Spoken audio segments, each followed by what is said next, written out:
Nothing like a Dracula movie that can get us into the Halloween spirit. Because let's be honest here, we've been aching for something that can get us into that mood.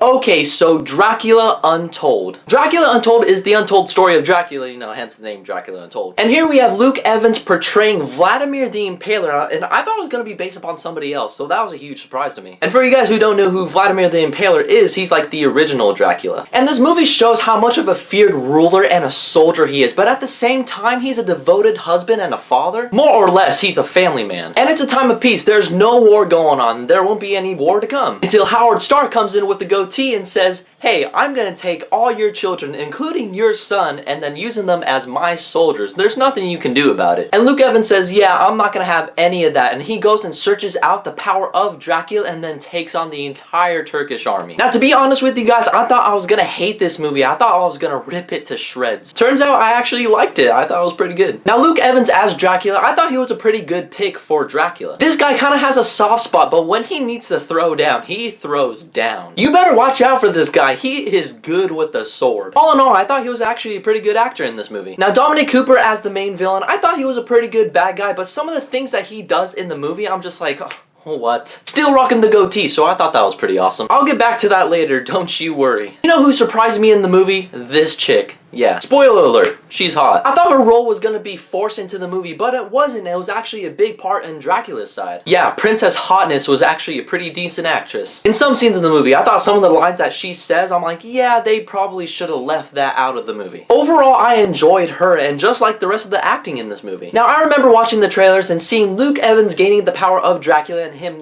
turning into the bats and stuff. I'm like, yeah, they should clean that up a little bit. Clean that up in the final production so, it doesn't look all cheapy CGI-ish. Thankfully they did. Some of the CGI in this movie looked pretty decent. For a Dracula movie, I don't expect it to be top-notch CGI and special effects, but I can tell that the team actually put work into it, and I really liked it. Lets us know that, they care about us. Now, when Luke Evans gains the power of Dracula, it's like the coolest thing ever. He technically has superpowers. He can hear everything, he can see everything, he can regenerate super fast. But the downside to it, which is also an upside at the same time, is that he burns in the sunlight. Why I say it's an upside? Well, because it's taking it back to the classic vampire thing, and then it's not taking it back to the stupid, whiny vampires with spiky hair who sparkle in the sunlight. I will always love you, Bella. Thank God that's over. Oh God, I kind of look like one. But what's cool about Vladimir the Impaler turning into Dracula is that he's having a battle between light and dark. And he's really struggling with that. Is he the family man or is he the monster that he has become? I thought that was pretty cool and it was really awesome to watch. But one downside about his superpowers is that when he goes out and tries to take on this army, it gets to the point where I'm like, okay, I want to see him get challenged. He's basically like the Jedi from the crappy Star Wars prequels. They're like super gods. That's Luke Evans in this movie. And it's also kind of funny when you see these soldiers try and take him on. They have no chance. And here's why I get back to Dominic Cooper. Because what he tells his guys before they fight Vladimir the Impaler is like, oh yeah, wear these blindfolds. If you don't see what you're fighting, you have nothing to fear. I'm just like, what? No, that's stupid. He seriously puts on blindfolds on them. I can imagine them. They're like,